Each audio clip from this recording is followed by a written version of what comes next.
Hello guys, तो आप सबका स्वागत है मेरे स्टडी चैनल पे।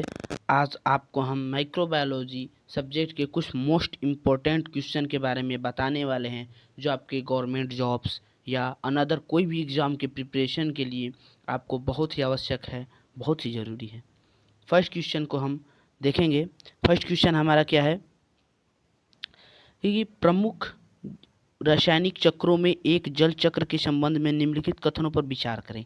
हमको देखना है कि इस तीनों में से कौन सा सही लिखा है, कौन सा गलत लिखा है। फर्स्ट ऑफ ऑल लिखा है कि भूमध्य रेखा के पास होने वाली वर्षा के समुद्र में वर्षा होने की संभावना सबसे अधिक है। ठीक है, जो भूमध्य रेखा के पास होने वाली वर्षा है, वो समुद्र में होने वाली वर्षा सबसे अधिक संभावना होती है। ठीक है। सेकेंड ऑप्शन है जल वाष्प एक ग्रीन हाउस है जो पृथ्वी के वायुमंडल के तापमान को नियंत्रित करने में मदद करती है। ठीक है। और तीसरा पॉइंट है विश्व स्तर पर वर्षा वर्गीकरण से कहीं अधिक है, वर्षा वाष्पीकरण से कहीं अधिक है। ठीक है। उपरोक्त में से कौन सा कथन सही है या कौन सा गलत है या कौन सा सही है, ये आपको हमको बताना है। तो इसका हम आपको ऑप्शन दिखाते हैं। ऑप्शन हमारे पास 4 ऑप्शन मिलते हैं हमको, जिसमें से फर्स्ट ऑप्शन है हमारा केवल 1 और 2, या तो पहला ऑप्शन और दूसरा ऑप्शन ही सही है, या तो केवल दूसरा ही सही है, या तो पहला दूसरा और तीसरा तीनों सही है, या तो उपयुक्त में से एक, किसी में से एक अधिक है। ठीक है। तो आपको इसका आंसर हमको कमेंट में जवाब देना है, ताकि बाकी हम आपको इसका आंसर बता देते हैं। इसका आंसर होगा केवल 1 और 2।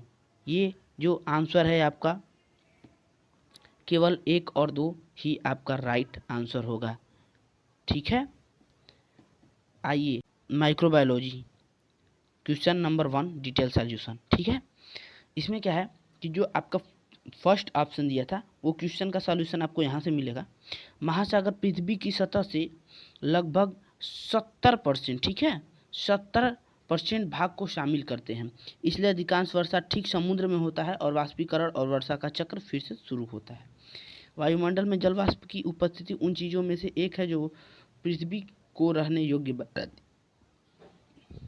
दूसरा जो ऑप्शन था वो था कार्बन डाइऑक्साइड की तरह जल वाष्प वातावरण में गर्मी को अवशोषित करता है और पृथ्वी पर सतही हवा के तापमान को रहने योग्य सीमा में रखने में मदद करता है। मंगल की तरह वायुमंडल में जल वाष्प के बिना ग्रहों पर तापमान 100 डिग्री तक होता है, ठीक है, तक कम रहता है। तीसरा ऑप्शन था वाष्पीकरण। वाष्पीकरण और वर्षा पृथ्वी की सतह पर संतुलित है। दूसरे शब्दों में यदि वाष्पीकरण बढ़ता है तो वर्षा में भी वृद्धि होती है। ठीक है। तो यहाँ से आपका ये पॉइंट राइट है, ये पॉइंट राइट है, और ये यहाँ पे जो जवाब दिया है ये भी राइट है, बट ये पॉइंट वहाँ पे नहीं लिखा है, कुछ अलग लिखा है, इसलिए आपका सही जवाब क्या होगा? सही जवाब आपका होगा केवल 1 और 2। ठीक है, ओनली 1 और 2, ये होगा आपका करेक्ट आंसर। ठीक है। नेक्स्ट क्वेश्चन हम अटेम्प्ट करेंगे। निम्नलिखित में से कौन सा पृथ्वी पर सबसे बड़ा कार्बन सिंक है? सबसे बड़ा कार्बन सिंक पूछा है। ठीक है। ऑप्शन हमको है जंगल, सेकेंड ऑप्शन है मिट्टी, थर्ड ऑप्शन है महासागर एंड फोर्थ ऑप्शन जीवधारी। ठीक है।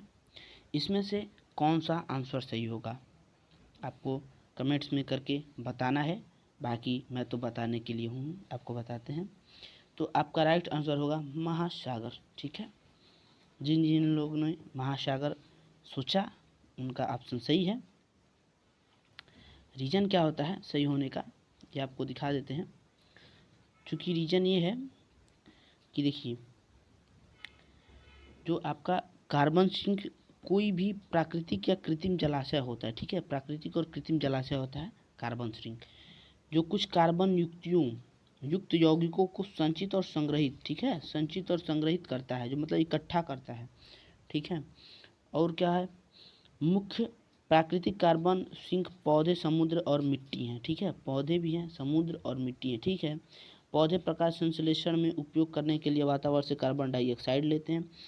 इस कार्बन का कुछ भाग पौधों को मरने और सड़ने पर मिट्टी में स्थानांतरित हो जाता है। कार्बन डाइऑक्साइड के लिए महासागर के एक प्रमुख कार्बन भंडारण प्रणाली है। ठीक है, महासागर क्या है? एक प्रमुख कार्बन भंडारण प्रणाली है। ठीक है, अब आते हैं अपने नेक्स्ट क्वेश्चन पे। नेक्स्ट क्वेश्चन क्या है?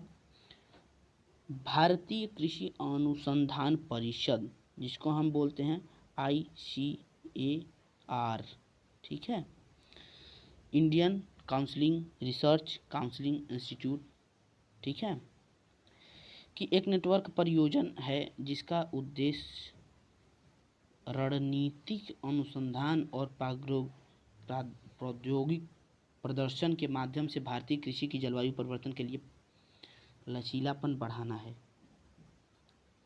ऑप्शन है ICMSR,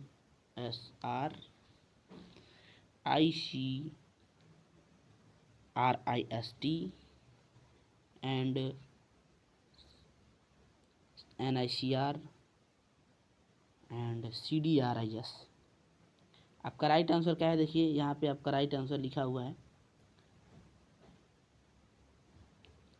NICRA, ठीक है, ये जो है वो आपका राइट आंसर है। ये जो आपका दिखा रहा है ये आपका राइट आंसर है। ठीक है, अब बात करते हैं नेक्स्ट क्वेश्चन का, और देखिए इसका सॉल्यूशन देख लेते हैं कि सॉल्यूशन मतलब किस प्रकार से है। सॉल्यूशन क्या है कि जो national innovation in climate resilient agriculture है, भारतीय कृषि अनुसंधान परिषद ICAR की एक नेटवर्क परियोजना है जिसे फरवरी 2011 में लॉन्च किया गया था। ठीक है, कब लॉन्च किया गया था? फरवरी 2011, ठीक है, यहाँ पे दिया है फरवरी 2011। परियोजना को उद्देश्य रणनीतिक अनुसंधान द्वारा प्रौद्योगिकी प्रदर्शन के माध्यम से भारतीय कृषि जलवायु परिवर्तन और जलवायु विविधता के लचीलेपन को बढ़ाना है। ठीक है, नेक्स्ट क्या आता है? अनुकूलन और शमन पर अनुसंधान, फसल पशुधन, मत्स्य पालन और प्राकृतिक संसाधन संबंधित प्रश्न शामिल है। परियोजना में 4 घटक शामिल होते हैं। पहले सामरिक अनुसंधान, प्रौद्योगिकी, क्षेत्रीय बोल्डिंग एंड प्रयोजित परिस्थिति अनुसंधान। इस योजना को औपचारिक रूप से 2 फरवरी 2011 केंद्रीय प्रसार और खाद्य प्रसंस्करण उद्योग मंत्री द्वारा जारी किया गया था। ठीक है,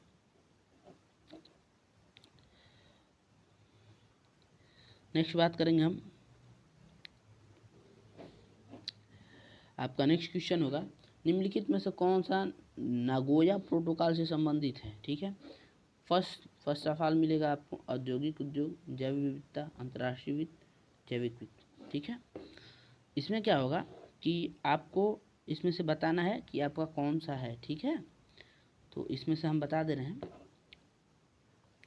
जो कि आपका आंसर होगा वो होगा जैव विविधता। ठीक है, क्या होगा? जैव विविधता, जिसको बोलते हैं बायो वेरिएशन। ठीक है, इसको बोलते हैं बायो वेरिएशन। ठीक है, इसी को बोलते हैं वेरिएशन। मतलब क्या होता है? वेरिएशन का मतलब होता है विविधता। ठीक है, विविधता। ठीक है, नेक्स्ट क्वेश्चन पे आते हैं, लेकिन इसका आंसर देख लेते हैं। इसका आंसर देख लेते हैं। आंसर क्या है? 29 अक्टूबर 2010, ठीक है, जैव विविधता CBD पर कन्वेंशन के लिए 193 पार्टियों को प्रतिनिधित्व करने वाले कुछ 18,000 प्रतिभागियों और उनके सहयोगियों ने ऐतिहासिक मनोरथ अपना नामक जैव विविधता सम्मेलन को बंद कर दिया, जो कि समुद्र नुकसान को समान करते हैं और अनुमति देती है। जल परिवर्तन में जैव विविधता जटिल हो गई है। क्या है? बायो। ठीक, एंड नेक्स्ट क्वेश्चन पर आते हैं। Next question and last question of the very important question of this session. The last question is hydra प्रजनन। ठीक है, हाइड्रा प्रजनन द्वारा क्या कौन सी प्रक्रिया होती है, क्या होता है? ठीक है, पहला ऑप्शन दिया आपको नवोदित होता है, द्विअंगी विखंडन होता है, क्लोनिंग होता है, या तो कृत्रिम परिवेशीय निषेचन में। ठीक है, मतलब हाइड्रा प्रजनन द्वारा क्या होता है, कौन सी प्रक्रिया होती है, आपको इनमें से बताना है। ठीक है,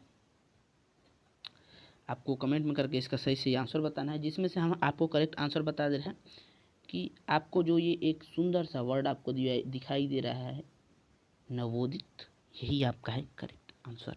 ठीक है, ये आपका करेक्ट आंसर होगा नवोदित, ठीक है। और बाकी ये तीनों ऑप्शन आपके गलत हैं। राइट आंसर क्या है? राइट आंसर क्या है? ये राइट आंसर क्या है? नवोदित। इसको क्या बोल सकते हैं? नवोदित, ना वो दित, ठीक है।